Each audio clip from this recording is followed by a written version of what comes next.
वक्रतुण्ड महाकाय कोटि सूर्य समप्रभा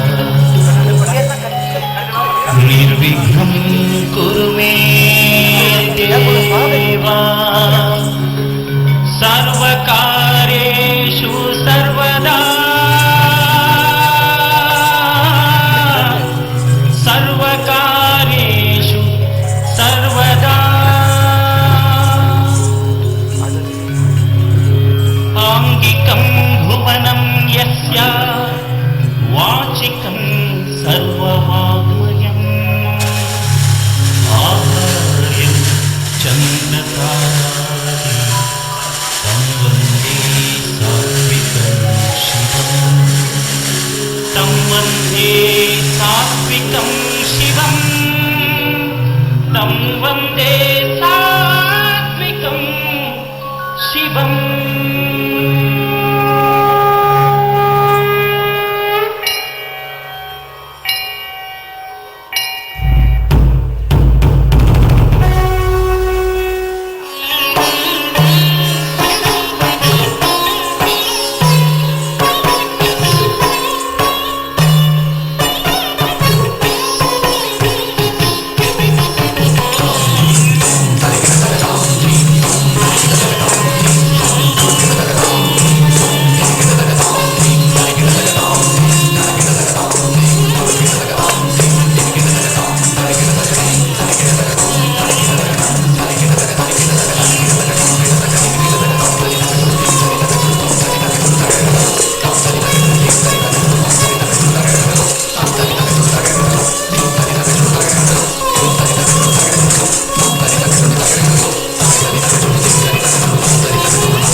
ಪರ್ವತರಾಜನ ಮಗಳಾದ ನಿನ್ನೊಂದಿಗೆ ನಾನೇ ಹೆಜ್ಜೆ ಹಾಕಿ ಕುಣಿಯುವ ತಾಂಡವ ನೃತ್ಯದ ಚಂದವನ್ನು ನೋಡಿ ಅಘೋ ನನ್ನ ಶಿವಗಣಗಳು ಭಕ್ತಿಯಿಂದ ಕೈ ಮುಗಿದು ನನ್ನ ಸ್ತುತಿಯಲ್ಲಿ ತಮ್ಮನ್ನೇ ತಾವೇ ಮೈಮೆರೆತಿದ್ದಾರೆ. ಹೌದು ಸ್ವಾಮಿ, ಸೂರ್ಯ ದೇವನ ಬೆಳಕಿಗೆ ಬೆಳ್ಳಿ ಹೊದಿಕೆ ಕಾಣುವಂತೆ ರಾತ್ರಿ ಚಂದ್ರನ ಬೆಳಕಿಗೆ ಬಂಗಾರ ವರ್ಣದಲ್ಲಿ ಮಿನುಗುವ ಬೆಳ್ಳಿ ಬೆಟ್ಟದ ಮೇಲೆ ನಿಮ್ಮ ಗಣಗಳು ನಿಮ್ಮ ನಟರಾಜನ ನಾಟ್ಯವನ್ನು ನೋಡಿ ಮೈಮರೆತರೆ, ನಾನು ನಿಮ್ಮ ಮಾಯೆಯ ಲೀಲೆಯನ್ನು ನೋಡಿ ಮೈಮರೆತೆ. ಅಂದರೆ ನಿನ್ನ ಮಾತಿನ ಅರ್ಥ? ಓಹೋ, ಎಲ್ಲವನ್ನೂ ತಿಳಿದು ಕೂಡ ಏನೂ ತಿಳಿಯದಂತೆ ನನ್ನಲ್ಲೇ ನಿಮ್ಮ ಆಟವೇ. ಸರಿ, ಹೇಳುತ್ತೇನೆ ಕೇಳಿ. ಅಂದು ಲೋಕ ಕಲ್ಯಾಣಕ್ಕಾಗಿ ಸಮುದ್ರ ಮಂಥನದ ಸಮಯದಲ್ಲಿ ದೇವಕೂಟಕ್ಕೆ ಬೇಕಾಗಿ ವಿಷವನ್ನೇ ಕುಡಿದು ವಿಷಕಂಠೆ ಎಂದು ಹೇಳಿಸಿಕೊಂಡಿದ್ದೀರಿ. ಬಾಲಕ ಮಾರ್ಕಂಡೇಯನ ಹೋದ ಆಯುಷ್ಯವನ್ನು ಆ ಯಮನನ್ನೇ ಗೆದ್ದು ಮೃತ್ಯುಂಜಯ ಎಂದು ಮೆರೆದಿರಿ.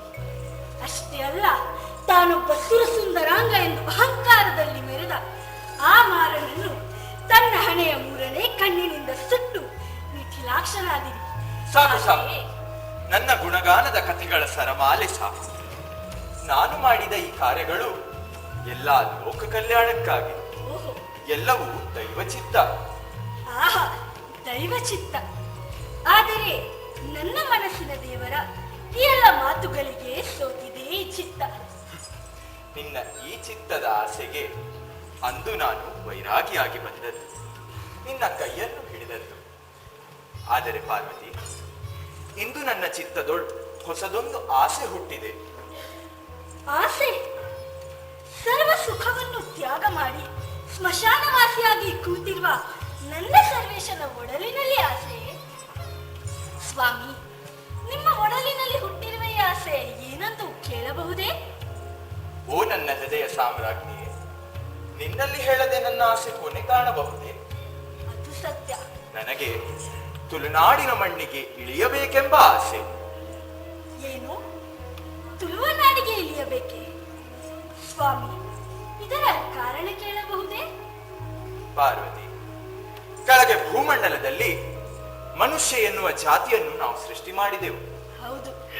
ಆದರೆ ಆ ಮನುಷ್ಯರು ಮೇಲು ಕೀಳು ಎನ್ನುವಂತಹ ಬೇರೆ ಬೇರೆ ಜಾತಿಯನ್ನು ಸೃಷ್ಟಿ ಮಾಡಿ ಅನಾಚಾರ, ಅಹಂಕಾರ, ಅನ್ಯಾಯದಿಂದ ಮೆರೆಯುತ್ತಿದ್ದಾರೆ.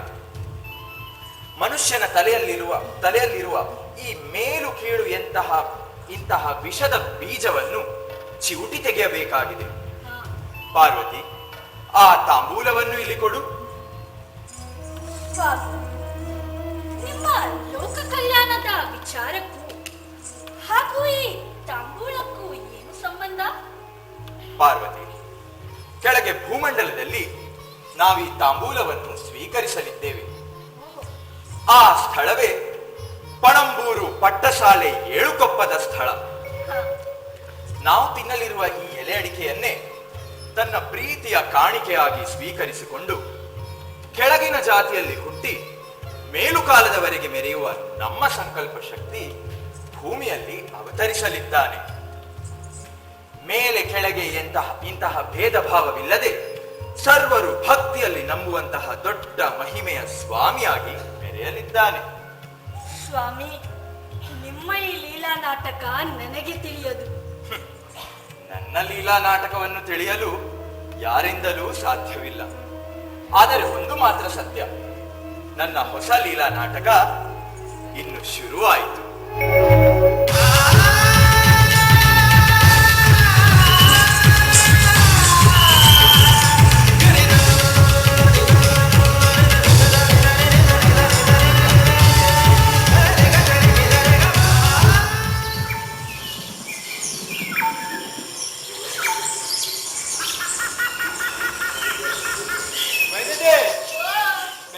ಮೆಲ್ಲಬಾ, ಸರಿ ಸರಿ. ಕಳ್ಳು ಮುಲ್ಲೆಲ್ಲ ಉಂಟು, ಮೆಲ್ಲಬಾ. ತುಂಬಾ ಸುಸ್ತಾಗ್ತಿದೆ ಕಣೋ. ಸುತ್ತಾಗ್ತದ? ಹೌದು. ಬಾ, ಸ್ವಲ್ಪ ಇಲ್ಲೇ ಕೂರೋಣ ಬಾ. ಸರಿ ಸರಿ. ಮೆಲ್ಲ. ಆ.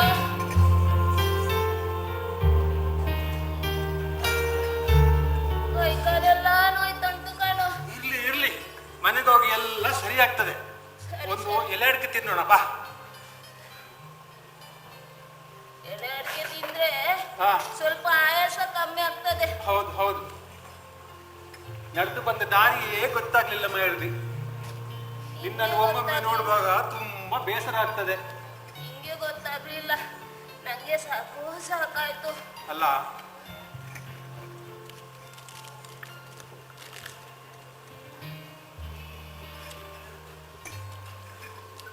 ಮೈರದೆ, ಏನು? ನಮ್ಮನ್ನು ಸೃಷ್ಟಿ ಮಾಡಿದ ಆ ದೇವರ ಇಚ್ಛೆ ಇಲ್ಲದೆ ಈ ಭೂಮಿ ಮೇಲೆ ಒಂದು ಹುಲ್ಲು ಕಟ್ಟಿ ಕೂಡ ಅಲುಗಾಡುದೆಂಬ ಮಾತು ಸುಳ್ಳಲ್ಲ ತಾನೆ? ಅಲ್ಲಗನು, ಹಾ, ಈಗ ಯಾಕೆ ಆ ಮಾತು ಹೇಳ್ತಾ ಇದೀಯಾ? ಇಲ್ಲದಿದ್ದರೆ ಮೇಲುಮಲೆ ಏಳು ಕಪ್ಪದ ಹೊರವಿನ ಓಡಿ ನಾನೆಲ್ಲಿ, ಕೆಳಗಿನ ಮಲೆ ಅರಗನ ಮಗಳು ಕೊರಪ್ಪರು ಮೈರದಿ ನೀನೆಲ್ಲಿ? ಆ ನಮ್ಮ ಯಜಮಾನರ ನೋಡು, ನಮ್ಮ ಸಂಬಂಧ ಕೂಡಿಸಿ ಒಳ್ಳೆಯ ರೀತಿಯಿಂದ ಗೌಜಿಯಿಂದ ನಮ್ಮ ಮದುವೆ ಮಾಡಿದರೆ ನೋಡು. ಅಯ್ಯೋ ನನ್ ಗುರ್ತಾರ, ಆ, ಹೀಗೆ ನೀನ್ ಮದ್ವೆ ಕನಸು ಕಾಣುದು? ಊರಿನ ಸಾವುಕಾರರು ನಮ್ಮಿಬ್ರನ್ನು ಒಂದು ಮಾಡಿದ್ರು ನಿಜ. ಆ, ಆದ್ರೆ ಆ ಸಂತೋಷ ನಮ್ಗೆ ಬಹಳಷ್ಟು ದಿನ ಇತ್ತ ಹೇಳು. ಸಂತಾನ ಇಲ್ಲದೆ ಅದೆಷ್ಟೋ ಸಂಕಟದಿಂದ ದಿನಗಳನ್ನು ಕಳೆದಿದ್ದೆವು ತಾನೆ.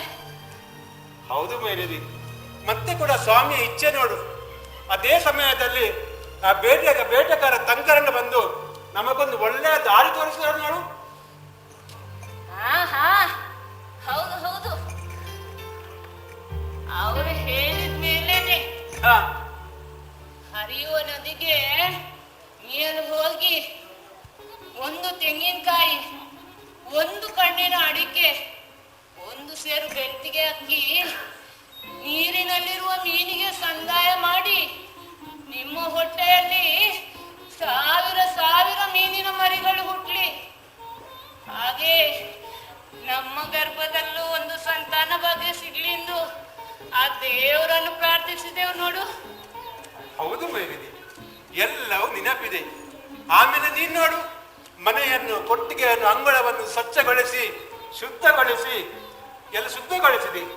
ನಾನು ಬಾಳೆ ಹಾಕಿದಿನೆಗೆ ಶ್ರೀಮಂತ ಹಾಕಿದೆ ನೋಡು. ಆಗ ತಾನೇ ನಿನ್ನ ಬೆರಳಿನ ಉಂಗುಷ್ಟದಿಂದ ತಲೆಯವರೆಗೆ ಬೆವರ ನೀರು ಜಿಗಿಯಲು ಶುರುವಾಯಿತು. ಆಹಾ, ಆವತ್ತಿಗೆ ನಾನು ಎಳ್ಳಾಡಿಕೆ ತಿಂದೆ ನೋಡು. ಆವಾಗ್ಲೇ ನಮ್ ಸಂತಾನ ಹೊಟ್ಟೆಯಲ್ಲಿ ಉಟ್ಕೊಂಡಿತ್ತು. ಎಲ್ಲ ಸ್ವಾಮಿಯ ಇಚ್ಛೆ. ಮೈರದಿ, ಆ? ನಾನು ಮೇಲಿನ ಮಂಚಕ್ಕೆ ಹೋಗಿ ಎಲೆಡಿಕೆ ತರುತ್ತೇನೆ. ಅದೇ ನಿಮ್ ಸಂತಾನ ಹಾ, ಎಳ್ಳಾಡಿಕೆ ಅನ್ನುವಾಗ ನನ್ನ ಹೊಟ್ಟೆ ಮುಟ್ಟುತ್ತಾ ಉಂಟು ನೋಡು. ಅಯ್ಯೋ, ಹಾ. ನಮ್ಮ ಚಿಕ್ಕವಳಿಗೂ ಎಲೆಡಿಕೆ ತಿನ್ನುವ ಆಸೆ. ಹೌದೌದು. ಬಾ ಬಾ, ಬೇಗ ಬಾ, ನಿನಗೆ ಬೇಕಾದಷ್ಟು ವೀರ ಕೊಡ್ತೇನೆ. ಮೈರದಿ, ಮೂಡಣದ ಸೂರ್ಯ ದೇವರು ಪಡುವಣಕ್ಕೆ ಬರುವ ಸಮಯ, ಬೆಳದಿಂಗಳಲ್ಲಿ ಚಂದ್ರ ದೇವರು ಬರುವ ಸಮಯ. ತಡ ಮಾಡದೆ ನಾವು ಮನೆ ಸೇರೋಣ. ಬಾ. ಸರಿ ಸರಿ, ಹಾ, ಆದಷ್ಟು ಬೇಗ ನಾವು ಮನೆ ಕಡೆ ನಡೆಯೋಣ. ಆಯ್ತು ಆಯ್ತು ಮೈರದಿ. ನಂಗೂ ಸ್ವಲ್ಪ ಹೊಟ್ಟೆ ನೋವು ಕಾಣ್ತಾ ಉಂಟು ಕಣ. ಸರಿ ಸರಿ. ಹುಟ್ಟಿನವ ಹೌದು. ಹೆದರ್ಬೇಡ ಮೈರದಿ, ನಾನು ಇದ್ದೇನಲ್ಲ. ಬಾ.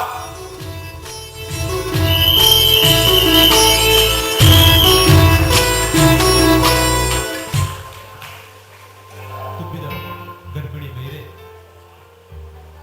ಸುಂದರ ಗಂಡು ಮಗುವಿಗೆ ಜನ್ಮ ನೀಡುತ್ತಾಳೆ. ಮಗುವಿಗೆ ತನಿಯಾ ಎಂದು ಹೆಸರಿಡುತ್ತಾರೆ. ಆದರೆ ಮಗು ತನಿಯನಿಗೆ 1 ವರ್ಷ ಪ್ರಾಯ ತುಂಬುವಾಗ ತಾಯಿಯ ಮನೆಹಾಲು ಕುಡಿಯುವ ಹೊತ್ತು ಸಾಂಕ್ರಾಮಿಕ ರೋಗದಲ್ಲಿ ಮಹಿಳೆ ಜೀವ ಬಿಡುತ್ತಾಳೆ. ತನಿಯ ಅಪ್ಪನ ಕೈಯ ಅನ್ನ ತಿನ್ನುವ ಕಾಲಕ್ಕೆ ಅಪ್ಪ ಓಡಿಯು ಜೀವ ಬಿಡುತ್ತಾನೆ. ಆ ಹೊತ್ತಿಗೆ ದಿಕ್ಕು ದೇಶಾಂತರವೆಂದು ತಿಳಿಯದೆ ಮಗುವು ತನಿಯ ಊರೂರು ತಿರುಗುತ್ತಾ ಅಳುತ್ತಾ ಹೊಟ್ಟೆಗೆ ಅನ್ನವಿಲ್ಲದೆ ಸೊಂಟಕ್ಕೆ ಬಟ್ಟೆ ಇಲ್ಲದೆ ಬೆಳಕೆರೆಯ ಎನ್ನುವ ಜಾಗಕ್ಕೆ ತಲುಪುತ್ತಾನೆ. ಮೈ ಮೇಲೆ ಬಟ್ಟೆ ಇಲ್ಲದೆ ದಾರಿಯ ಪೊದೆ ಮೈಯ ಬಟ್ಟೆಯಾಗುತ್ತದೆ. ಆಮೇಲೆ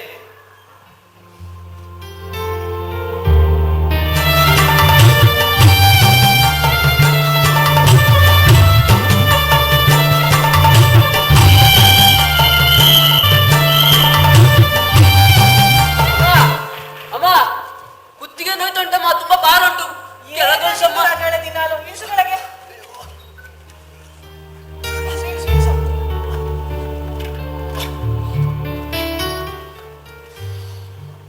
ಅಮ್ಮ, ನಂಗೆ ತುಂಬಾ ಸಾಕಾಯ್ತಮ್ಮ. ಅಯ್ಯೋ, ಕೈ ಕಾಲು ನೋಯ್ತುಂಟಮ್ಮ, ಕುತ್ತಿಗೆ ಕೂಡ ನೋಯ್ತುಂಟು. ಅಲ್ಲಮ್ಮ, ನಾವು ದಿನ ಈ ಕತ್ತರಿಯ ಪೇಟೆಯಿಂದ ಆ ಬೆಂದಿರದ ಪೇಟೆವರೆಗೆ ದಿನ ಈ ಶೇಂದ್ಯ ಮಡಿಕೆಯನ್ನ ಹೊತ್ಕೊಂಡು ವ್ಯಾಪಾರಕ್ಕೆ ಹೋಗ್ಬೇಕಲ್ಲಮ್ಮ. ನನಗೆ ಸಾಕಾಗ್ತದಮ್ಮ. ಕಿಮ್ಮಿ ಚೆನ್ನಯ್ಯ, ಏನಮ್ಮ? ನಾವು ದುಡಿಯಬೇಕು, ನಾವು ತಿನ್ನಬೇಕು. ಎನ್ಸೂರ ಬರ್ಕೆಯಲ್ಲಿ ಹುಟ್ಟಿ ಬೆಳೆದ ಈ ಬೈರಕ್ಕೆ ಬೈದನಿಗೆ ಸಣ್ಣ ಪ್ರಾಯದಲ್ಲೇ ಮದುವೆ ಮಾಡಿಕೊಟ್ಟು ನನ್ನ ತಂದೆ ತಾಯಿ ಇಹಲೋಕವನ್ನು ಬಿಟ್ಟು ಪರಲೋಕ ಸೇರಿದರು. ಕಡೆಗೆ ಕೈ ಹಿಡಿದ ಗಂಡನೊಟ್ಟಿಗೆ ಕೂಡ ಹೆಚ್ಚು ಕಾಲ ಕಳೆಯುವ ಯೋಗವನ್ನು ಆ ಬೆರ್ಮರು ನನಗೆ ಕೊಡಲಿಲ್ಲ. ನೀವಿಬ್ಬರೂ ಮಕ್ಕಳನ್ನ ನನ್ನ ಕೈಯಲ್ಲಿ ಇಟ್ಟು ನಿನ್ನ ಅಯ್ಯನು ಜೀವ ಬಿಟ್ಟರು. ಅಮ್ಮ, ನಮ್ಮ ಅಯ್ಯ ನಮ್ಮನ್ನು ಇಷ್ಟು ಬೇಗ ಬಿಟ್ಟು ಹೋಗ್ಬಾರ್ದಿತ್ತಲ್ಲಮ್ಮ. ಆದ್ರೂ ಅಯ್ಯ ಹೋದ್ರು ನೀವು ನಮ್ಮನ್ನು ಎಷ್ಟು ಚೆನ್ನಾಗಿ ಸಾಕಿದ್ದೀರಲ್ಲಮ್ಮ. ಹೌದ್ ಮಗ, ನನ್ ಮಕ್ಕಳಿಗೆ ನನ್ನನ್ ಬಿಟ್ರೆ ಬೇರೆ ಯಾರಿದ್ದಾರೆ ಹೇಳು? ಅದಕ್ಕೆ ನಮ್ಮ ಕುಲ ಕಸುಬುವಾದ ಈ ಶೇಂದಿ ವ್ಯಾಪಾರವನ್ನೇ ಮುಂದುವರಿಸಿಕೊಂಡು ಬಂದೆ.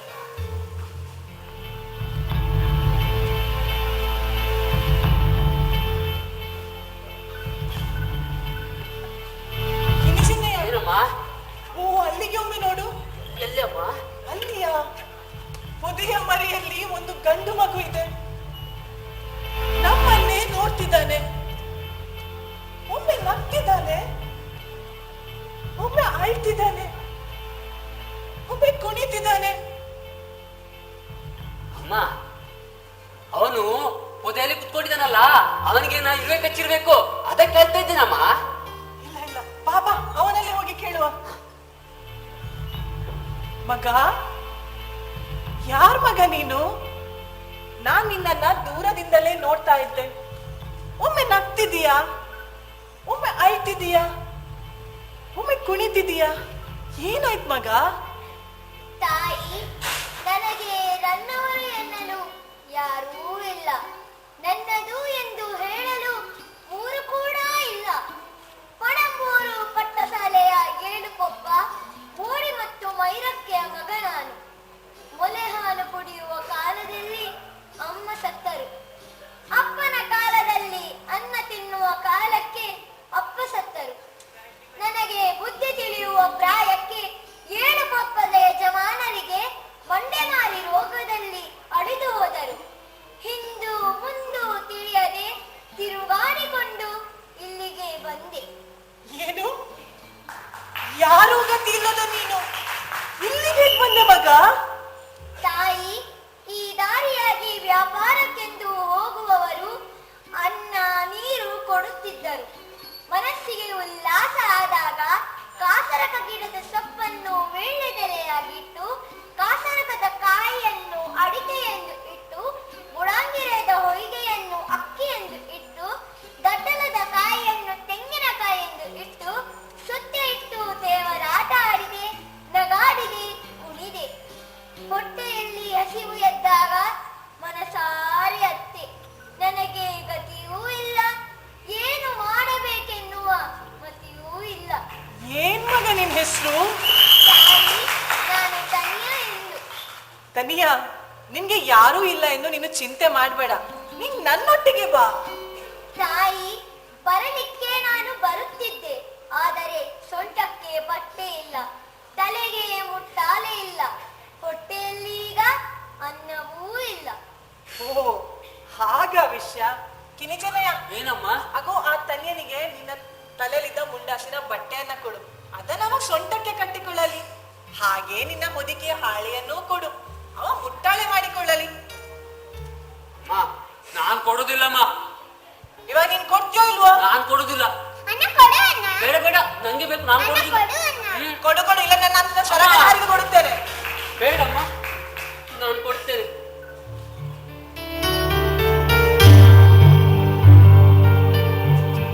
ಅಮ್ಮ, ನಾನು ಅವನಿಗೆ ಸೊಂಟಕ್ಕೆ ಬಟ್ಟೆ ತಲೆಗೆ ಮುಟ್ಟಾಲೆ ಕೊಡ್ಬೇಕಾದ್ರೆ ಅವನ ಕುಲ ಗೊತ್ತು ಹೇಳ್ಬೇಕು, ಹಾಗಾದ್ರೆ ಮಾತ್ರ ಕೊಡ್ತೇನೆ. ಕಿನ್ನಿ ಚೆನ್ನಯ್ಯ, ಏನು? ಹಾ, ನನ್ನ ಕುಲಗೋತ್ರ ಅನ್ನ. ಈಗ ಈ ದಾರಿಯೇ ನನ್ನ ಕುಲ, ಈ ಪೊದೆಯೇ ನನ್ನ ಗೋತ್ರ ಆಗಿದೆ. ಏ, ಕೊಂಕು ನುಡಿ ಬೇಡ. ನಾನು ಕೇಳಿದ ಪ್ರಶ್ನೆಗೆ ಅಡ್ಡದಿಡ್ಡಿ ಅಲ್ಲದೆ ನೇರವಾಗಿ ಉತ್ತರ ಕೊಡು. ತಮಾಷೆಗೆ ಹೇಳಿದೆ ಅನ್ನ. ತಾಯಿ, ನನ್ನದು ಕಾಂತೇಶ್ವರ ದೇವರ ಮೂಲ ಸೋಮಣ್ಣ ವೈದ್ಯರ ನಗರಿ. ಅಮ್ಮ, ನಮ್ಮದೇ ಬರಿಯ ಮಗ. ಹಾಗಾದ್ರೆ ನಾನು ಅವನಿಗೆ ಬಟ್ಟೆ ಕೊಡ್ತೇನಮ್ಮ. ಕೊಡು ಕೊಡು, ಬೇಗ ಕೊಡು.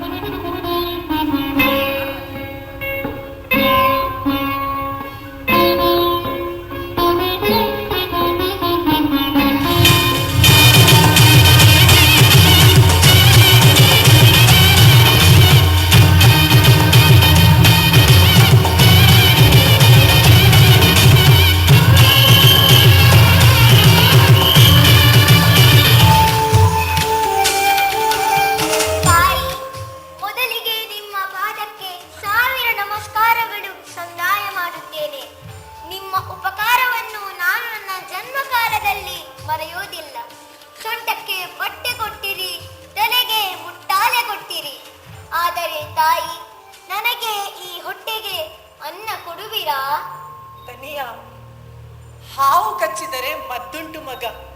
ಆದರೆ ಅನ್ನ ಕಚ್ಚಿದರೆ ಮತ್ತುಂಟ ಹೇಳು.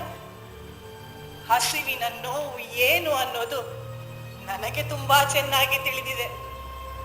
ಈಗ ಇಲ್ಲಿಯವರೆಗೆ ನನಗೆ ಕಿನ್ನಿ ಚೆನ್ನಯ್ಯ ಒಬ್ಬನೇ ಮಗ ಎಂದು ಭಾವಿಸಿದ್ದೆ. ಆದರೆ ಈಗ ನೀನು ನನ್ನೊಟ್ಟಿಗೆ ಎನ್ಸೂರ ಬರ್ಕೆಗೆ ಬರುವಿ ಎಂದಾದರೆ ನಿನ್ನನ್ನು ನನ್ನ ಎರಡನೇ ಮಗ ಎಂದೇ ಸಾಕುತ್ತೇನೆ. ನಾನು ಬರುತ್ತೇನೆ ಅವ್ವ, ಆದರೆ ಹೊರೆ ಹೊರಲಾರೆ, ಹಾರೆ ಹಿಡಿಯಲಾರೆ, ತಾಳೆ ಮರ ಏರಲಾರೆ ಅವ್ವ. ಏನು? ಸರಿ ಮಗ, ನಿನ್ನಿಚ್ಛೆಯಂತೆ ಆಗ್ಲಿ. ಹಾ, ಮೊದ್ಲಿಗೆ ಹಸುವೆ ಅಂದೆ ಅಲ್ಲ, ಬಾ ಬಾ ಕೂತ್ಕೋ.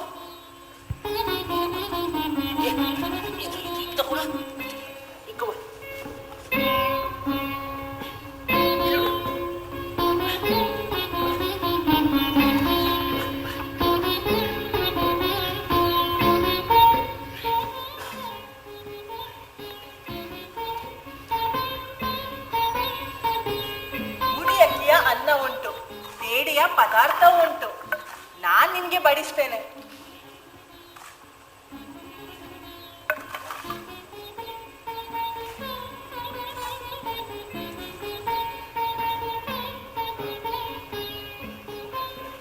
ನೀನ್ ಹೊಟ್ಟೆ ತುಂಬಾ ಉಣ್ಣು, ಆಮೇಲೆ ನಾವು ನಮ್ಮ ದಾರಿ ಹಿಡಿಯುವ.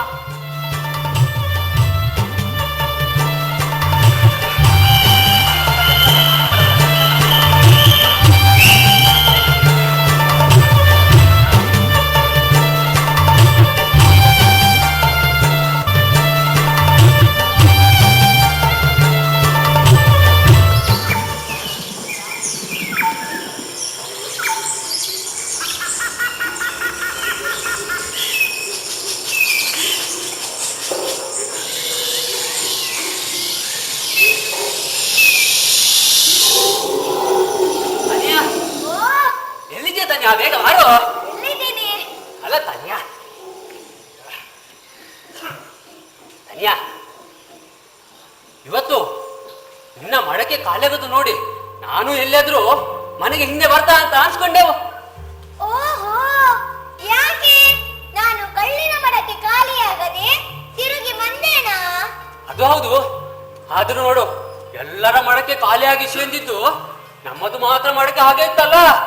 ಆದ್ರೂ ನೋಡು, ನಾವು ಮನೆಗೆ ಸಂಜೆ ಹೋಗುವ ಹೊತ್ತಿಗೆ ಯಾರಾದ್ರೂ ಒಂದು ವ್ಯಾಪಾರ ಮಾಡಿ ನಮ್ಮ ಮಡಕೆ ಖಾಲಿ ಆಗ್ತದೆ ನೋಡು. ಏನು ವ್ಯಾಪಾರವೋ ಏನು ಮಾಯಕವೋ ಒಂದು ಗೊತ್ತಾಗ್ತಾ ಇಲ್ಲ. ಮಾಯಕವೂ ಇಲ್ಲ, ಮಂತ್ರವೂ ಇಲ್ಲ. ಆ ಉಳ್ಳಾಯ ಮನಸ್ಸು ಮಾಡಿದ್ರೆ ಬಂಡೆ ಕಲ್ಲಿನಲ್ಲಿ ಹೂವರಳೀತು, ಬಂಜರು ಗದ್ದೆಯಲ್ಲಿ ಭತ್ತ ಬೆಳೆದೀತು. ಹೌದೌದು, ಬಂಡೆಕಲ್ಲಿನಲ್ಲಿ ಹೂವರಳಿತು, ಬಂಜರು ಗದ್ದೆಯಲ್ಲಿ ಭತ್ತನು ಬೆಳೆಯಿತು. ಆದ್ರೆ ನೋಡು, ನನ್ನದು ಹೊಟ್ಟೆ ಮಾತ್ರ ಬೆಳೆದದ್ದು, ತಲೆಯಲ್ಲಿ ಏನು ಅರಲ್ಲೇ ಇಲ್ಲ. ಆದ್ರೂ ತನಿಯಾ, ನೀನು ಇಷ್ಟು ಚಿಕ್ಕ ಪ್ರಾಯದಲ್ಲಿ ಇಷ್ಟೆಲ್ಲ ವಿಷಯವನ್ನು ಹೇಗೆ ತಿಳ್ಕೊಂಡಿದ್ಯಾ? ಕಿನ್ನಿ ಚೆನ್ನಯ್ಯ, ಏನು? ನಾವು ಈ ಹೊರಗಿನ ಕಣ್ಣನ್ನು ಬಿಡಿಸಿ ನೋಡಿದರೆ ನಮ್ಮ ಎದುರಿಗೆ ಇರೋದು ಮಾತ್ರ ಕಾಣುವುದು. ಆದರೆ ನಾವು ನಮ್ಮ ಒಳಗಣ್ಣನ್ನು ಬಿಡಿಸಿ ನೋಡಿದರೆ ಲೋಕದ ಸರ್ವವೂ ನಮ್ಮ ಗೋಚರಕ್ಕೆ ಕಂಡು ಬಂದೀತು. ತನಿಯಾ, ನಿಂಗೆ ಎಷ್ಟು ಕಣ್ಣುಂಟು? ನನಗೆ ಮಾತ್ರ ಇರುವುದು 2 ಕಣ್ಣು. ಆದ್ರೂ ತನಿಯಾ, ನಾನು ಒಳ್ಳೆಯವನೇ ಆಯ್ತಾ? ಹುಷಾರು, ನನ್ಗೂ ಕೂಡ ಸ್ವಲ್ಪ ಸ್ವಲ್ಪ ಲೋಕ ಗೊತ್ತುಂಟು. ಹೌದಾ? ಹಾಗಾದರೆ ನಾನು ಸವಾಲು ಹಾಕುತ್ತೇನೆ, ಉತ್ತರ ಕೊಡುತ್ತೀಯಾ? ಸವಾಲ ನನಗೆ? ಈ ಕಿನ್ನಿ ಚೆನ್ನಯ್ಯನಿಗೆ? ನಮ್ಮ ಕೇರಿಯಲ್ಲಿ ಎಷ್ಟೋ ಜನ ಸವಾಲು ಹಾಕಿದ್ರು, ಈಗ ಯಾರು ಇಲ್ಲ. ನೀನೊಬ್ಬ ಹೊಸಬ ಬಂದಿದ್ದಿ. ಹಾ, ನಿನ್ನ ಪ್ರಶ್ನೆ ಏನುಂಟಾ ಕೇಳು. ನೀನು ಕೇಳಿ ಮುಗಿಸೋ ಮೊದಲು ನನ್ನ ಉತ್ತರ ಹೇಳಿಬಿಡ್ತೇನೆ. ಸರಿ. ಕಪ್ಪು ಉಂಟು, ಕಸ್ತೂರಿ ಅಲ್ಲ. ಬಿಳಿ ಉಂಟು, ಸುಣ್ಣವಲ್ಲ. ರೆಕ್ಕೆ ಉಂಟು, ಪಕ್ಷಿ ಅಲ್ಲ. ಏನು ಹೇಳು? ತನಿಯಾ, ನನಗೆ ಸರಿಯಾಗಿ ಕೇಳಿಸಲು ಇನ್ನೊಮ್ಮೆ ಹೇಳು. ಹಾಗಾದರೆ ಸರಿಯಾಗಿ ಕೇಳು. ಹೇಳು ಹೇಳು. ಕಪ್ಪು ಉಂಟು, ಕಸ್ತೂರಿ ಅಲ್ಲ. ಬಿಳಿ ಉಂಟು, ಸುಣ್ಣವಲ್ಲ. ರೆಕ್ಕೆ ಉಂಟು, ಪಕ್ಷಿ ಅಲ್ಲ. ಏನು ಹೇಳು? ಕಪ್ಪುಂಟು, ಕೆಂಪಿಲ್ಲ. ಬಿಳಿ ಉಂಟು, ಹಸಿರಿಲ್ಲ. ರೆಕ್ಕೆ ಉಂಟು, ಕೊಕ್ಕಿಲ್ಲ. ಅಯ್ಯೋ, ನನಗೆ ಅರ್ಥ ಆಗ್ತಿಲ್ವೋ, ನೀನು ಹೇಳು. ಅದು ಕಣ್ಣು. ಕಣ್ಣ? ವಾ, ತಾಯಿ ಮೊದಲು ತಲುಪಿ ಆಯ್ತು, ಹೋಗುವ. ಛೆ! ಆ ಕಣ್ಣನ್ನು ಇವತ್ತು ರಾತ್ರಿ ಮೊದಲು ಹುಡುಕಿ ತೆಗಿಬೇಕು.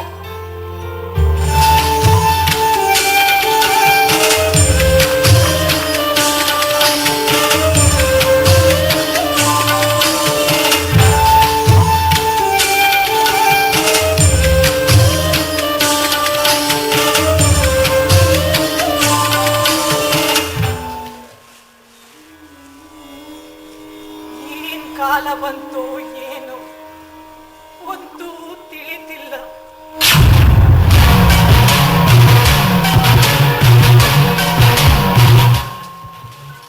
ವೈರಕ್ಕೆ ಪಂಚದಿ ವೈರಕ್ಕೆ. ಯಜಮಾನ್ರೆ, ನೀವು ಇಲ್ಲಿ ಹೇಳಿ ಕಳಿಸಿದ್ರೆ ನಾವೇ ಬರ್ತಿದ್ವಿ. ಅಷ್ಟು ಪುರುಸೊತ್ತು ನಿನಗೆ ಎಲ್ಲಿದೆ? ನಿನಗೆ ಹೇಳುವಾಗ ಕೇಳುವಾಗ ಯಾರು ಇಲ್ಲಲ್ಲ, ನಿನ್ನ ಖುಷಿವಾಸಿ ಆಗಿ ಹೋಯ್ತಲ್ಲ.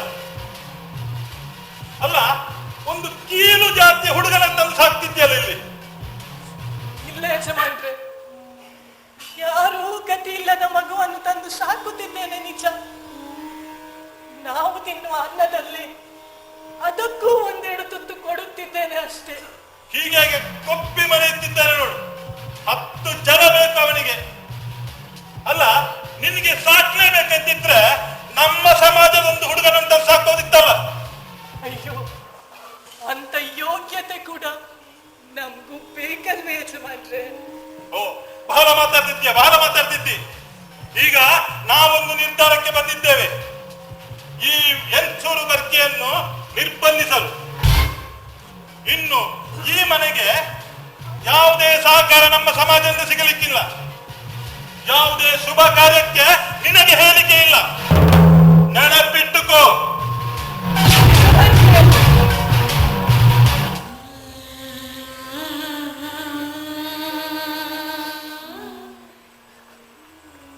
ಅಮ್ಮ, ಏನಾಯ್ತಮ್ಮ? ಕಿನ್ನಿ ಚೆನ್ನಯ್ಯ, ಏನಮ್ಮ? ಏನ್ ಮಗ ಆಶ್ಚರ್ಯ ಇದು. ಏನಾಯ್ತಮ್ಮ? ವರ್ಷವೂ ನಮ್ಮ ಶಾನ ಮೂಲದ ಜಾಗ ಕತ್ರದ ಮಾಡಪತಿ ಮೈಸಂತಾಯನಿಗೆ ಚಾಲಕೊಟ್ಟಿ ಲೆಕ್ಕೆಸಿರಿಗೆ ಕಿನ್ನಿ ಕೊಡಂಗಂದಾಯನ ಜಾತ್ರೆಗೆ ಇನ್ಸೂರ ಬರ್ಕೆಯಿಂದ ಸಿರಿಸಿಯಾಳ ಮುಟ್ಟಿಸುವುದು ಕ್ರಮ. ಹೌದಮ್ಮ. ಅದನ್ನ ಅಂದಿನಿಂದ ಇಂದಿನವರೆಗೂ ತಪ್ಪಿಸದೆ ನಡೆಸಿಕೊಂಡು ಬಂದಿದ್ದೇವೆ. ಹೌದಮ್ಮ. ಆದರೆ ಇವತ್ತಿಗಾಗುವಾಗ ದೈವಗಳ ನೇಮೋತ್ಸವಕ್ಕೆ ಸಂದಾಯ ಆಗಬೇಕಾಗಿದ್ದ ಹೊರಲು ಕಾಳಾಳುಗಳೇ ಸಿಗದೆ ಹೋದ್ರ. ಹೌದಮ್ಮ, ನೀವು ಹೇಳಿದ ಹಾಗೆ ಹೊರಹೊರಲು ಕೆಲಸವರಿಗೆ ಕರೆಗೊರಡು ಹೋಗಿದ್ದೆ ಅಮ್ಮ. ನೀವು ಹೇಳಿದ ಹಾಗೆ ಎಲ್ಲರನ್ನೂ ಕರೆದು ಕೇಳಿದೆ. ಆದ್ರೆ ಏನ್ ಮಾಡ್ಲಿ ಹೇಳಿ? ಆ ಕೊಪ್ಪಂದ ಕೊರವೆ, ಓಣಿಯ ಮುಗೇರ, ಬೈಲ ಬಾಪುಡೆ ಎಲ್ಲರನ್ನೂ ಕೇಳಿದೆ. ಆದ್ರೆ ಯಾರು ಹೊರಹೊರಲು ಸಿದ್ಧರಿಲ್ಲಮ್ಮ. ಅಯ್ಯೋ ದೇವರೇ, ಇನ್ನು ದೈವಸ್ಥಾನಕ್ಕೆ ಹೊರೆಯನ್ನ ಹೇಗ್ ತಲುಪಿಸೋದು?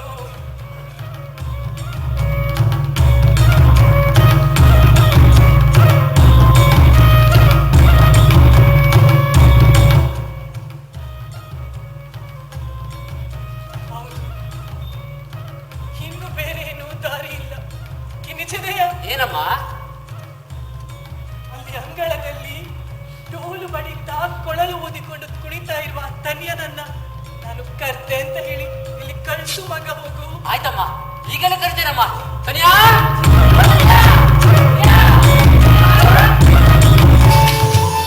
ಅವ್ವ, ಯಾಕಂತೀರ ಅವ್ವ? ನೀವು ಕರೆದು ಮುಗಿಸುವ ಮೊದಲೇ ಈ ತನಿಯ ಬಂದು ನಿಂತಿದ್ದಾನೆ. ಹೇಳವ್ವ. ತನ್ಯ, ಅವ್ವ, ಕತ್ರದ ಮಣ್ಣಿನಲ್ಲಿ ಇನ್ಸೂರ ವರ್ಗೀಯ ಶಾನ ಮೂಲದ ಮನೆಯಲ್ಲಿ ಆಯಣ ಅಂಗಣದ ಉತ್ಸವ. ಮಾಡದ ಮೈಸಂದಾಯನಿಗೆ ಮತ್ತು ಪರಿವಾರ ದೈವಗಳಿಗೆ 7 ಹೊರೆ ಸಿರಿಸಿಯಾಳ ಸಂದಾಯ ಮಾಡಬೇಕು. ಆದರೆ ಹೊರೆ ಹೊರಲು ಯಾರು ಬೋವಿ ಅವರು ಸಿಕ್ತಿಲ್ಲ ಮಗ. ಆದ್ರಿಂದ ಆ ಹೊರೆಯನ್ನೊಮ್ಮೆ ನೀನು ಕದ್ರಕ್ಕೆ ತಲುಪಿಸ್ಬೇಕು ಮಗ. ಇಷ್ಟರವರೆಗೆ ಹೇಳದ ಕಾರ್ಯವನ್ನು ನೀವು ಇವತ್ತು ಹೇಳ್ತಿದ್ದೀರಾ? ಅವ್ವ, ಎಂಚೂರ ಬರ್ಕೆಗೆ ಹೆಜ್ಜೆ ಇಡುವಾಗಲೇ ನಾನು ಹೇಳಿದ್ದೆ, ಹೊರೆ ಹೊರಲಾರೆ, ಹಾರೆ ಹಿಡಿಯಲಾರೆ, ತಾಳೆ ಮರ ಏರಲಾರೆ ಎಂದು.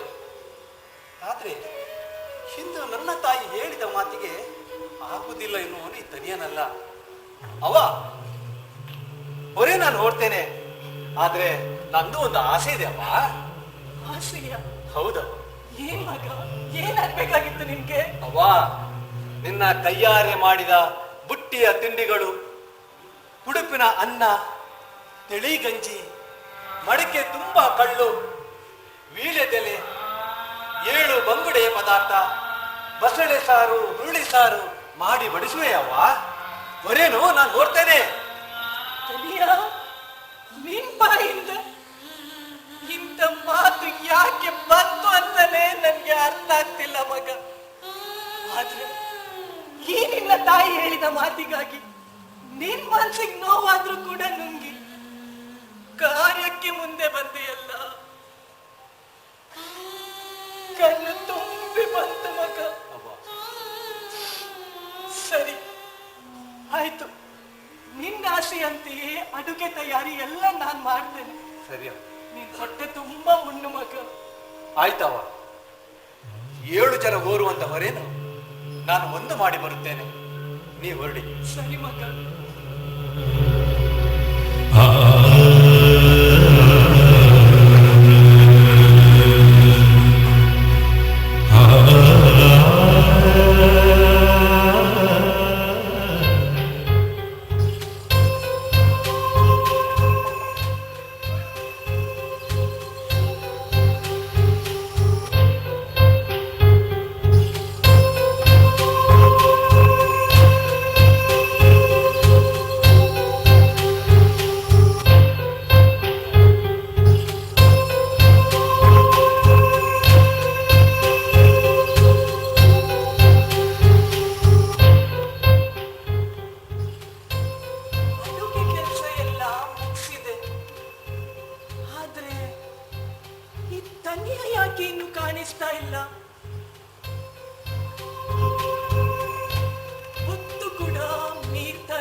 ಕೊಟ್ಟಿಗೆಗೆ ಹೋದೆಯಾ?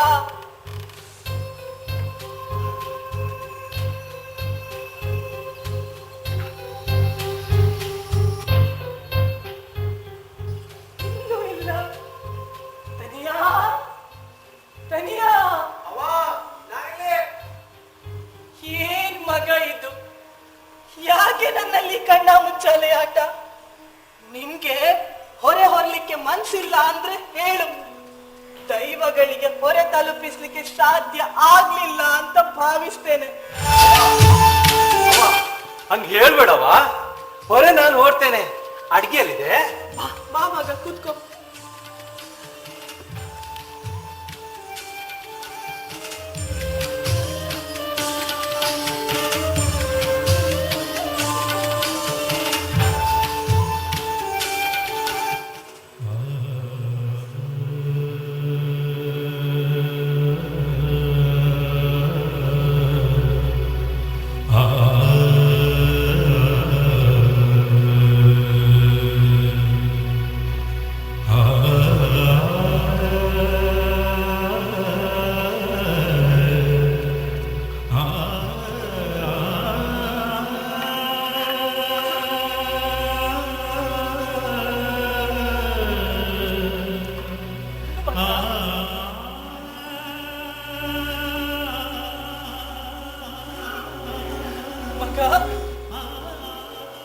ಯಾಕಾಗಿ ದುಃಖ? ನಾನು ನಿನ್ಗೆ ಹೊರೆ ಹೊರಲು ಹೇಳಿದ ವಿಷಯ ನಿಂಗೆ ಒಪ್ಪಿಗೆ ಆಗ್ಲಿಲ್ಲೇನೋ? ಇಲ್ಲವ, ಗತಿ ಇಲ್ಲದ ನನ್ನನ್ನು ಕಣ್ಣು ರೆಪ್ಪೆ ಕಾಯುವ ಹಾಗೆ ಹೆತ್ತ ತಾಯಿ ತನ್ನ ಮಗುವನ್ನು ಸಾಕುವ ಹಾಗೆ ನೀವು ಸಾಕಿದ್ದೀರಿ ಅವ್ವ. ಇವತ್ತಿಗೆ ಎನ್ಸೂರ ಬರ್ಕೆಯ ಋಣ ಮುಗಿಯಿತು. ಹೋಗುವಾಗ ನನ್ನ ಬೆನ್ನು ನೋಡಿ, ಬರುವಾಗ ನಿಮಗೆ ನನ್ನ ಹೊಟ್ಟೆ ನೋಡಕ್ ಸಿಗೋದಿಲ್ಲ. ನಿಮ್ ಋಣ ನಾನು ಏನ್ ತೀರಿಸ್ಲಿ ಅವ್ವ? ತನಿಯ ಯಾಕೆ ಮಗ ನೋಡಿ ಮಾತಿನ ಬಾಣದಿಂದಲೇ ನನ್ನನ್ನ ಚುಚ್ಚುತ್ತಿದ್ದಿ. ಯಾಕೆ ಕಣ್ಣಲ್ಲಿ ಕಣ್ಣೀರು? ಈ ತಾಯಿಯ ಕರುಳನ್ನೇ ಕೊಯ್ಯುವಂತ ಈ ನೋವಿನ ಮಾತು ಯಾಕೆ ಮಗ?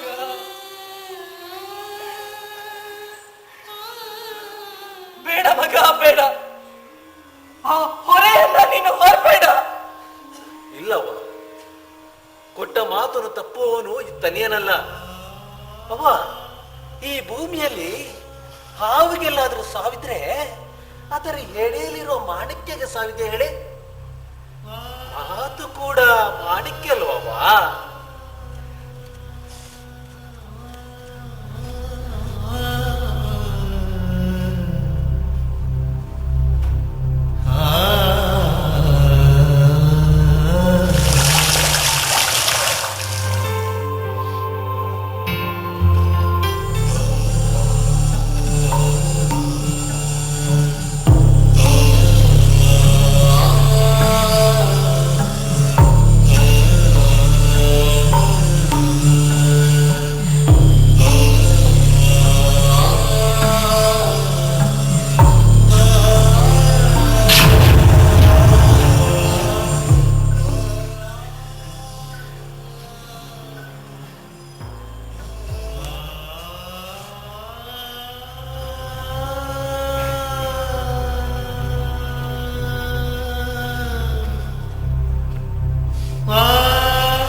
ನಾನೇ ಹೋರ್ಬೇಕವ್ವ.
ಮಹಿಮೆಯ ದೈವ ಕಿನ್ನೆ ಕೊಡಂಗೆದವರು ನಾನು. ಇಂದು ನಾವು ಸವಾರಿ ಹೊರಟು ಮಾಡ ಹೊತ್ತುವ ತಲುಪು. ಇದೇನಿದು ಕೊಡಂಗೆದಾರೆ? ಈ ಕತ್ತಲದ ಮಣ್ಣಿನಲ್ಲಿ ಎಷ್ಟೋ ಕಾಲದಿಂದ ನೆಲೆ ನಿಂತ ಸತ್ಯಗಳು ನಾವು. ನಮ್ಮನ್ನು ನಂಬಿಕೊಂಡು ಬಂದ ಸಂಸಾರಕ್ಕೆ ಯೋಗಕ್ಕೆ ಯೋಗ, ಭಾಗ್ಯಕ್ಕೆ ಭಾಗ್ಯ ನೀಡುತ್ತಾ ಬಂದೆವು. ಹೌದು. ಆದರೆ ಇದೇನಿದು ಆಶ್ಚರ್ಯ? ಹೌದು, ನನಗೂ ಗೋಚರವಾಯಿತು. ಮಾನದ ಮಹಿಮೆಯ ಸತ್ಯಗಳಾದ ನಮ್ಮ ತಲಕ್ಕೆ ಆ ಕೀಳುಗಾತಿಯ ತನಿಯ ಹೊರತರುತ್ತಾ ಇದ್ದಾನಲ್ಲ. ಕೂಡದು ನಮ್ಮ ಧರ್ಮ ಉತ್ಸವಕ್ಕೆ ಆ ತನಿಯನ ಕೈಯಿಂದ ಹೊರೆ ಸಲ್ಲಕೂಡದು. ಮಾನದ ಕಾರ್ಮಿಕದ ಸತ್ಯ ಶಕ್ತಿ ಮೈಸಂದಾಯನ ಒಟ್ಟಿಗೆ ನೆಲೆ ನಿಂತವರು ನಾವು. ಅಂತಹ ಮೈಸಂದಾಯನ ಸನ್ನಿಧಿಗೆ ಈ ಹೊರೆ ಸಲ್ಲಕೂಡದು. ಹೌದು, ನಾವು ಈ ವಿಷಯವನ್ನು ಮಾಡದ ಅಂಗಳದಲ್ಲಿ ನಿಂತಿದ್ದೇವೆ. ಆದರೆ ಮೈಸಂದಾಯ ಎಲ್ಲೂ ಕಾಣುತ್ತಿಲ್ಲವಲ್ಲ. ಎಲ್ಲಿ ಮೈಸಂದಾಯ? ಅಗೋ ಅಲ್ಲಿ ನೋಡಿ, ಗಾಳಿಯಾಗಿ ಆಲದ ಮರದ ಅಡಿಯಲ್ಲಿ ಮಹಿಷಾಸುರ ನಿದ್ರಿಸುತ್ತಿದ್ದಾನೆ. ಕಂಡೆ ಕಂಡೆ. ಮೈಸಂದಾಯನನ್ನು ನಾವು ಎಬ್ಬಿಸಬೇಕು. ನಡೆದಂತ ವಿಷಯವನ್ನೆಲ್ಲ ತಿಳಿಸಬೇಕು. ಇಲ್ಲಿಂದಲೇ ತೆರೆಯುತ್ತೇನೆ. ಓ ಮೈಸಂದಾಯ!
ಮೈಸಂದಾಯನಿಗೆ ಮೊದಲ ಪೂಜೆ ಎಂದು ಹೇಳಿಸಿಕೊಂಡು ಬಂದಂತಹ ಸತ್ಯ.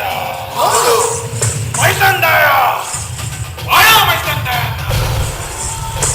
ಭೂಮಿಗೆ ಬೆನ್ನು ಆಕಾಶಕ್ಕೆ ಹೊಟ್ಟೆಯಾಗಿ ಆಲದ ಮರದ ಅಡಿಯಲ್ಲಿ ಮಲಗಿದ್ದ ಹೊತ್ತು ನನ್ನನ್ನು ಯಾಕೆ ಎಬ್ಬಿಸಿದಿರಿ? ಯಾಕೆ ಕರೆದಿರಿ? ಹೇಳಿ. ಓ ಮೈಸಂದಾಯ, ನಿನ್ನ ಶಾನಮೂಲದ ಮನೆ ಈ ಕದ್ದದ ಉತ್ಸವದ ಸಂದರ್ಭದಲ್ಲಿ ಶ್ರೀ ಸಿಯಾಳದ ಹೊರೆಯನ್ನು ಎನ್ಸೂರು ವರ್ಕೆಯಿಂದ ಬರುವುದು ಕ್ರಮ ತಾನೇ? ಹೌದು, ಅದು ಎಷ್ಟೋ ಕಾಲದಿಂದ ನಡೆದುಕೊಂಡು ಬಂದ ಕ್ರಮ. ಸತ್ಯದ ಭಕ್ತಿಗೆ, ಸಂಸಾರದ ನೊಗಕ್ಕೆ ನನ್ನ ಹೆಗಲು ಕೊಡುವೆ. ಹೆಜ್ಜೆ ತಪ್ಪಿದ ಸಂಸಾರಕ್ಕೆ ವಿಷದ ಬಂಬುನಲ್ಲಿ ಆಯುವೆ. ಈಗ ಏನಾಯ್ತು ವಿಚಾರ? ಕಾಲಂಬದಿಯಂತೆ ಎಂಚೂರು ವರ್ಗದಿಂದ ಬರುವಂತಹ ಕಾಣಿಕೆ ಈ ಸಲವೂ ಬರುತ್ತಾ ಇದೆ. ಆದರೆ ಮೈಸಂದಾಯ, ಈ ಸಲ ಆ ಹೊರೆ ಕಾಣಿಕೆ ತರುತ್ತಾ ಇರುವುದು ಆ ಕೀಳು ಜಾತಿಯ ದಣಿಯ. ಇದು ನಮಗೆ ಅವರು ಮಾಡಿದ ಅಪಮಾನವಲ್ಲವೇ? ಏನು ಆ ಧನಿಯ ಹೊರೆ ಹೊತ್ತುಕೊಂಡು ಬಂದಿದ್ದಾರ? ಹೌದು. ಕೂಡದು ಕೂಡದು ಅವ ನನ್ನ ಸ್ಥಾನದ ಅಂಗಲಕ್ಕೆ ಬರಬಾರದು. ನನ್ನ ಮಾಡಕ್ಕೆ ಅವ ಕಾಲಿಡಬಾರದು.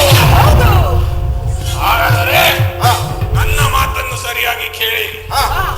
ಅವನು ಹೊತ್ತ ಆ ಹೊರೆಯನ್ನು ದೂರದಲ್ಲೇ ಇಳಿಸಲಿ. ಹಾಗೆ ಆಗಲಿ. ಅವನು ನನ್ನ ಜಾಗದಿಂದ ದೂರದೇ ಕುಳಿತುಕೊಳ್ಳಲಿ. ಸರಿ. ಇದು ಮೈಸಂದಾಯನ ನುಡಿ. ನನ್ನ ಕಟ್ಟಪಡೆ ನಿನ್ನ ಅಪ್ಪಣೆಯಂತೆ ಆಗಲಿ. ಹಾಗೆಯೇ ಇರುತ್ತೇನೆ.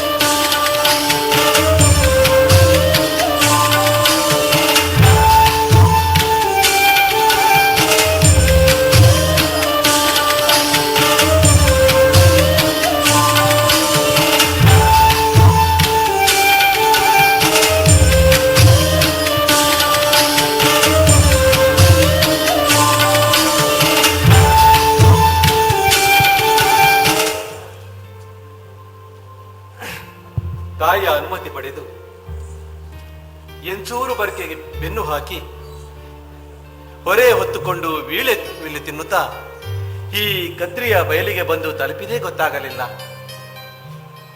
ಬೈದೆದಿ ಬೈರಕ್ಕನ ಅಂಗಳದಲ್ಲಿ ಹೊತ್ತಂತ ಹೊರೇನು ಕರ್ತ ಗದ್ದೆಯಲ್ಲಿ ಇಳಿಸಿದೆ.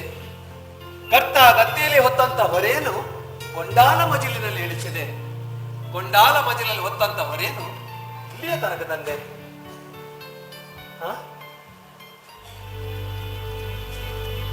ಅಲ್ಲಿ ಅಲ್ಲಿ ಕಾಣುತ್ತಿರುವುದು ಮಾಡ ಮೈಸಂದಾಯ ನಕ್ಷತ್ರವಲ್ಲವೇ? ಸರಿ, ಹೊರೇನು ಹೊತ್ತುಕೊಂಡು ಮಾಡ ಮೈಸಂದಾಯನ ಜಾಗದ ಕಡೆಗೆ ಹೆಜ್ಜೆಯನ್ನು ಹಾಕುತ್ತೇನೆ.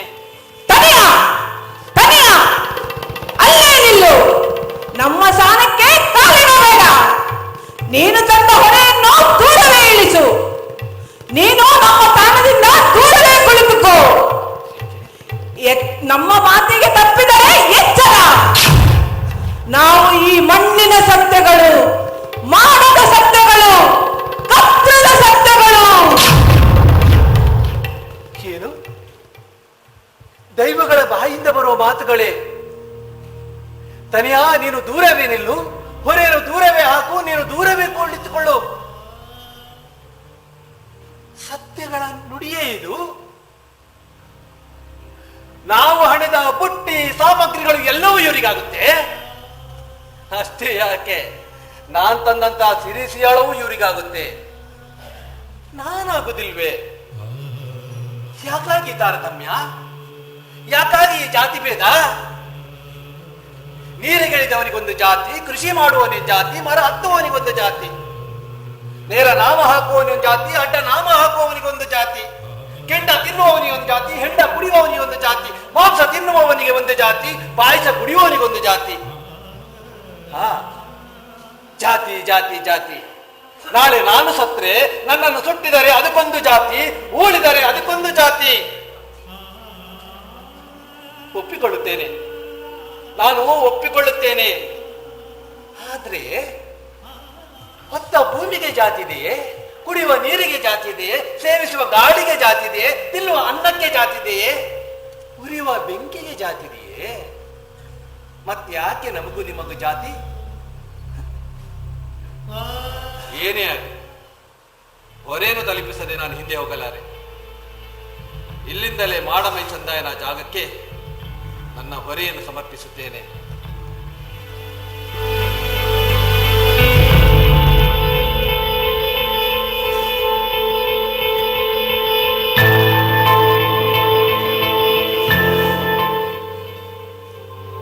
ಹೇ ಸೃಷ್ಟಿಕರ್ತ, ನೀನೇ ಕಾಪಾಡು.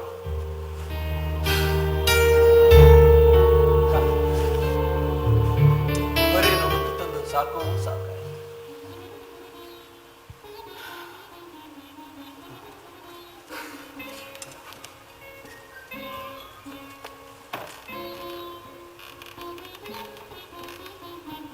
ಮಾಡ ಮೈಸಂದಾಯನ ಮಾಡಿನ ಮೇಲೆ ಗೊಂಚಲು ಗೊಂಚಲು ನೆಲ್ಲಿಕಾಯಿ ಬಾಗಿದೆ. ಎನ್ಸೂರ ಬರ್ಕೆಯಲ್ಲಿ ಮಾವಿನ ಉಪ್ಪಿನಕಾಯಿ ಮುಗಿದಿದೆ. ಈ ಬಾರಿ ನೆಲ್ಲಿಕಾಯಿ ಉಪ್ಪಿನಕಾಯಿ ಹಾಕಬೇಕು. ಬಂದ ನೆನಪಿಗೂ ಆಗುತ್ತೆ. ಮಾಡ ಮೈಸಂದಾಯನ ಮಾಡಿಗೆ ಹತ್ತಿ ಆ ಮುಗಿಲಿಗೆ ಕಾಲಿಟ್ಟು ಬಾಗಿದ ಗೊಂಚಲು ಗೊಂಚಲು ಎಲ್ಲ ನಿಂಬು ಕಾಯಿಲು ಕೊಯ್ಯುತ್ತೇನೆ.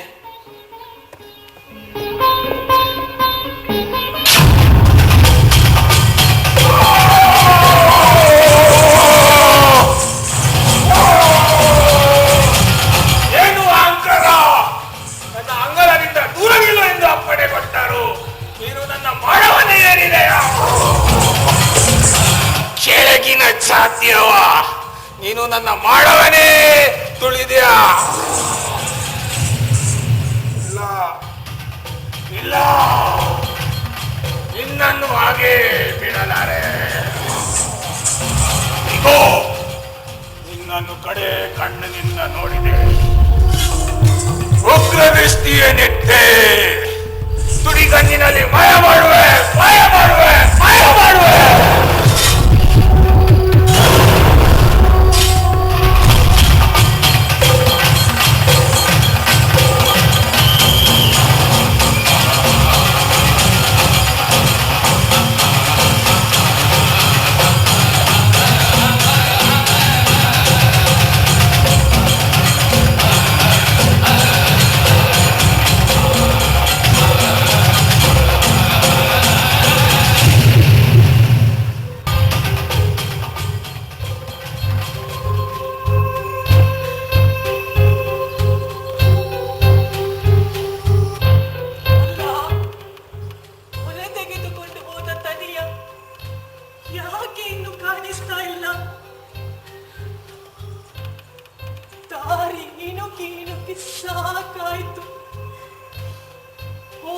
ಬರುವಾಗಲೇ ದುಃಖದಿಂದ ಹೋಗಿದ್ದಾನೆ. ಉರಿಸಿದ ದೀಪ ಹಾರಿ ಸುತ್ತಲೂ ಅಪಶಕುನದ ನೆರಳು ಕಾಣಿಸ್ತಾ ಇದೆ. ಓ ಕದ್ರದ ಉಳ್ಳಾಯ, ನೀವೇ ಕಾಪಾಡಿ ರಕ್ಷಣೆ ಮಾಡಬೇಕು. ಅವ್ವ ಅವ್ವ,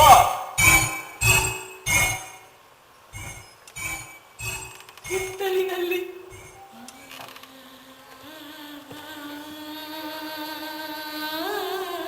ಕೊಟ್ಟಿಗೆಯಲ್ಲಿ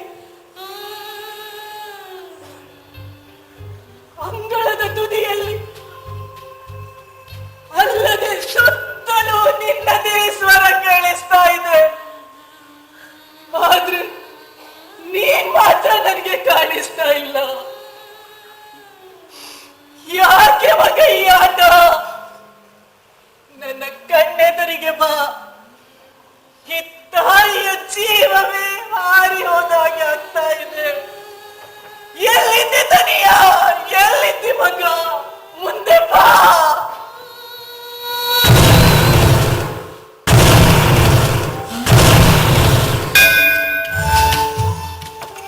ಅಯ್ಯೋ, ಏನ್ ಮಗ ತನಿಯ ಇದು? ಅವ್ವ, ನಿಮ್ಮ ಮಗ ತಣಿಯನೇ ನಾನು. ಅಂದು ನಾನು ಹೋಗುವಾಗಲೇ ನಿಮ್ಮ ಬಳಿ ಹೇಳಿದ ಮಾತು ಸತ್ಯದ ನುಡಿಯಾಗಿ ಹೋಯಿತು. ಇನ್ನು ಮುಂದೆ ನನ್ನ ನಿಜ ರೂಪವನ್ನು ನಿಮಗೆ ನೋಡಲು ಸಾಧ್ಯವಾಗದೆ ಹೋಯ್ತಲ್ಲ ತಾಯಿ.